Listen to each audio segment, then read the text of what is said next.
ஆதவர்ஜுன ஐயா நான் தமிழக மக்களாக இருக்கக்கூடிய குறிப்பாக பெண்களும் இளைஞர்களும் சேர்ந்த புரட்சி 50 வருடங்கள் கழித்து தமிழ்நாட்டில் ஒரு புதிய புரட்சி உருவாகிய நாள் இன்று. மன்னராட்சியின் ஒழிக்கப்பட்ட நாள்.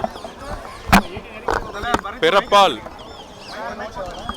அதிகாரத்துக்கு வரக்கூடிய குடும்ப ஆதிக்கத்திற்கு மக்களும் பெண்களும் இளைஞர்களும் முடிவு எழுதிய நாள்.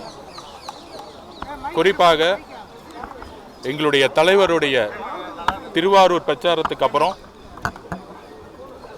திமுகவுடைய குடும்பமும் திரு மு க ஸ்டாலின் அவர்களும்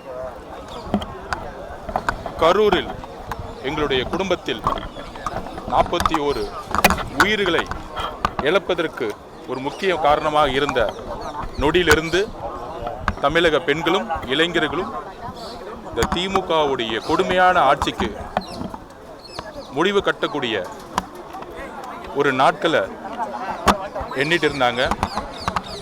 எங்களுடைய தலைவர் அவர்களுடைய பிரச்சாரத்தை முடக்கினாங்க. தொலைக்காட்சிகளில் அவதூறுகளையும் செய்தி நிறுவனங்களில் தமிழக வெற்றி கழகம் 10 எம்எல்ஏ கூட ஜெயிக்க முடியாதுங்கிற கூடிய அவதூறுகளையும் தலைவர் அவர்கள் மேலே கடுமையான அவசரங்களையும் எங்கேயுமே பிரச்சாரம் பண்ண முடியாத அளவுக்கு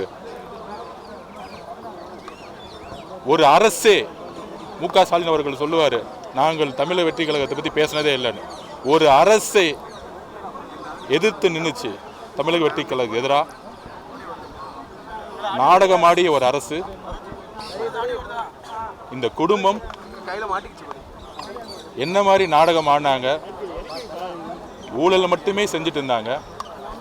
அதெல்லாம் கரூரிலிருந்து எங்கள் தலைவர் விஜய் அவர்களை எந்த அளவிற்கு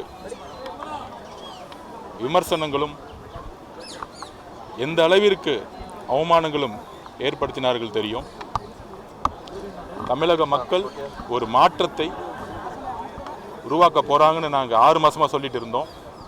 எங்களுடைய வாக்கு சதவீதம் 40% தொடுன்னு சொல்லிட்டு இருந்தோம். இது களத்துடைய நிலைப்பாடுன்னு சொல்லிட்டு இருந்தோம்.